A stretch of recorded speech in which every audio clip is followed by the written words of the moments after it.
for the Capital Institute, as we think about this year in the life story, it is this regenerative journey. And the building is one part of it.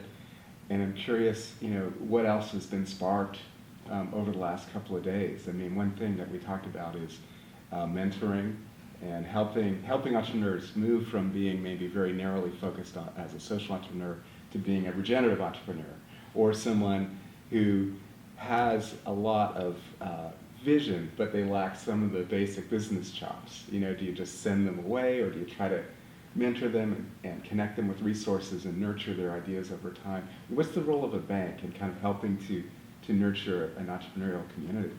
Well, there's all this talk that banks are old tech, old school, they're going to go away, nobody's going to want to be in banking anymore, and maybe there's some truth to that for starting a new bank because the regulatory hurdles are so high now. The 7-year de novo requirement where you're under heightened scrutiny, my wife calls it the FDIC restraining order. Right. Who in their right mind would want to invest a bunch of money and do that? But I still think a bank, and more specifically a bank holding company, is a fantastic business delivery tool. And it's a tool that has never been used for positive, and it can be and should be. Does that mean that we're constrained by regulatory constraints in our lending? Well, sure, in the bank, but why can't there be another entity under the holding company? It's a PE fund or an angel fund, right? And then it all ties together. Right. You nurture a startup from angel and friends and family through first stage, through second stage, and then the bank steps in. Right. Why can't there be that whole progression? And I'm trying to really expand my thought process and boundaries of what can be accomplished, because I still think a bank holding company is a great tool for change. Well, there's some great examples of banks that have also added advisory services. They've gotten into advising on microcredit funds all over the world. It's something that Shore Bank worked on 10 years ago before it kind of ran into the financial meltdown. But the opportunities to have multiple kinds of capital working together. So the pieces that heavily regulated bank can do, the pieces that more of a revolving loan fund can do. So in the Pacific Northwest, we have Craft 3, which is a really innovative $200 million revolving loan fund that's regulated in a much different way, but still is kind of an affiliate of a bank. And then angel funds, venture funds, it's that whole ecosystem of capital. Some of it might be more mission-driven than others, and how do you weave all that together? Well, and another example, Shore Bank was a good example, and unfortunately they're not here. Another example would be to look to the European model, like Triodos. But I feel strongly in my heart of hearts that the model needs to, there needs to be no apologies. There needs to be no, well, it's values-based, therefore you can expect a lower return. I'm really struggling with that. I think if it's values-based, you should still get the same return, maybe a higher return, without factoring in externalities that don't go in your wallet. I mean, it's fortunately or unfortunately, we're America. We're different. We're wired differently. Our culture's different. The European model's great, works great there, but I don't know why values funds have to be apologetic. Right. Well, it sounds like you're demonstrating that with First Green Bank today. I mean, trying real hard. Yeah, I mean, I was just hearing yesterday that, because of this de novo 7-year time period, the bank's only allowed to grow at 25%. And so most banks would be thrilled to actually hit that, and you're having to deliberately only go up to 25% for regulatory reasons, but that'll be lifted, in the next couple of years, then the growth rate could be even higher. So clearly you're hitting a nerve.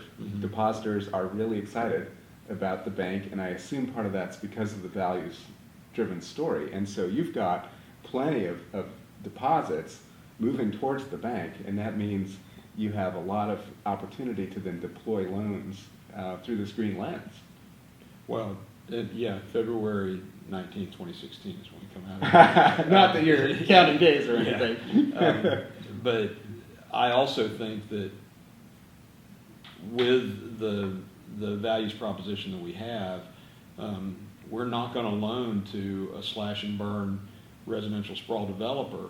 Right. That was the first stuff that melted down in the last meltdown. I really think if there's another economic downturn, we're going to be stronger and better able to weather the storm because of the values proposition. We won't loan to an extractive industry. We have a do not touch list. Right. Right.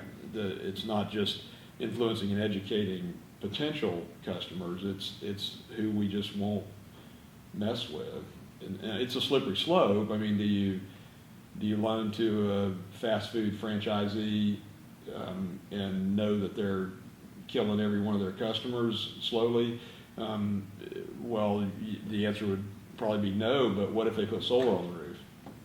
Right. So it's always a state of flux. Right. Well, and we think of it as a journey. The journey to being regenerative never ends by definition. That's what's so amazing about it. Because yes, you could put solar on, say, a fast food restaurant, and then you realize, oh, we're doing some incredible things. It could even be a net zero franchise. Right. Fantastic. But then you realize, why don't we source organic ingredients? Well, okay, it's expensive, but you work it through, and it's like, okay, maybe by the time you really work out the price point, yes, it goes up some, but you're still going to have plenty of customers, and you have an even better value story because it's truly healthy food now, Right. and you've got new connections, ideally, with the regional agricultural system.